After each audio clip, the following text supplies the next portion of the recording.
सभी भक्तजन प्रेम से बोलिए जय सिया राम। श्री रामचंद्र कृपालु भजु मन हरण भव भय दारुणम नव कंज लोचन कंज मुख कर कंज पद कंजारुणम। अर्थात हे मेरे अथिर मन, तू सभी पर अपनी कृपा करने वाले और सब पर समान दृष्टि रखने वाले श्री रामचंद्र जी की भक्ति भाव और उनका गुणगान कर। वे जगत के आने जाने की योनि के भयंकर कष्ट के डर निवारण करने वाले हैं। श्री रामचंद्र जी के चक्षु नए बने हुए पंकज पुष्प की तरह कोमल हैं। मुख, हस्त और उनके चरण भी लाल पंकज पुष्प के समान हैं। कंदर्प अगणित अमित छवि नव नील नीरद सुंदरम पटपीत मानहु तड़ित रुचि शुचि नवमी जनक सुतावरम।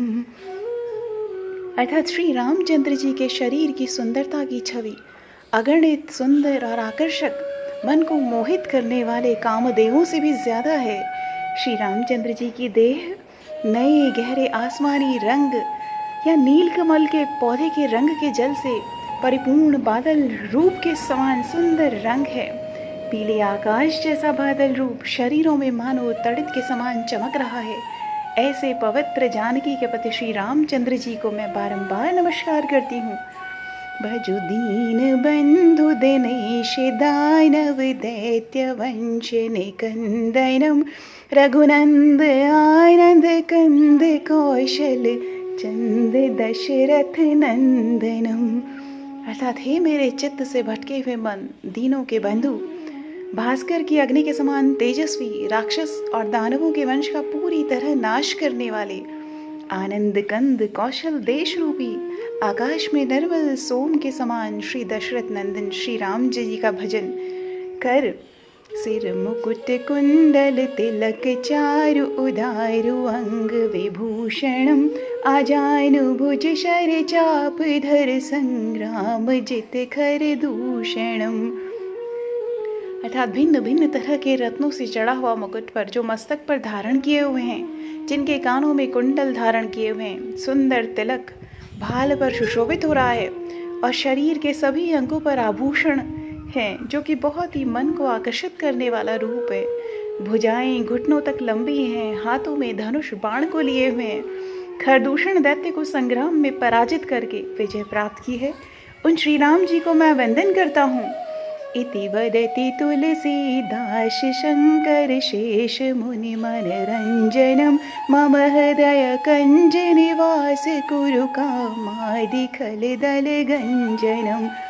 था जो मुनियों, शेष और भोलेनाथ के मन को खुश करने वाले हैं, काम क्रोध लोभादि शत्रुओं को नष्ट करके अच्छे भाव को जागृत करने वाले हैं। तुलसीदास जी अरदास करते हैं कि वे श्री रघुनाथ जी मेरे हृदय कमल में हमेशा रहें।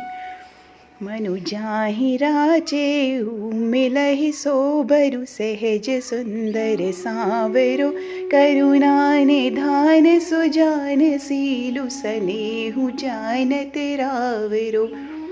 अर्थात जिसमें तुम्हारा मन आकर्षित हो गया और उसकी छवि तुम्हारे मन के हृदय में घर कर चुकी है, वही स्वभाव से सुंदर सांवलावर तुमको प्राप्त होंगे। वह दया के सागर और सुजान अर्थात सभी तरह को जानने व सभी जगह पर निवास करने वाले हैं। तुम्हारे शील या मर्यादा और प्रेम अनुराग को भी जानने वाले हैं। एहि भांति गौरी असीस सुनि सिय सहित ही हर्षियली तुलसी भवानी ही पूजी पुनि पुनि मुदित मन मंदिर चली। इस तरह श्री गौरी जी का आशीर्वाद सुनकर जानकी जी सहित समस्त सखियां हृदय में हर्षित हुई। तुलसीदास जी कहते हैं सीता जी मन से बहुत खुश होती हैं क्योंकि माता भवानी जी को बार बार पूजकर खुशी के साथ अपने राजमहल की ओर चल पड़ती हैं। जानी गौरी अनुकूल सियहि हर्ष न जाहि कही मंजुल मंगल मूल बाम अंग फरकन लगे। गौरी जी को अनुकूल जानकर सीता जी के हृदय में जो खुशी हुई उसको व्यक्त नहीं किया जा सकता। जो उनको खुशी हुई उनके लिए तो सब कुछ उन्होंने प्राप्त कर लिया है। सुंदर मंगलों के मूल उनके बाएं अंग भी फड़कने लगे थे। उनको अपने मन की कामना की सिद्धि का संकेत मिल रहा था। तो सभी भक्तजन प्रेम से बोलिए सियावर रामचंद्र जी की जय।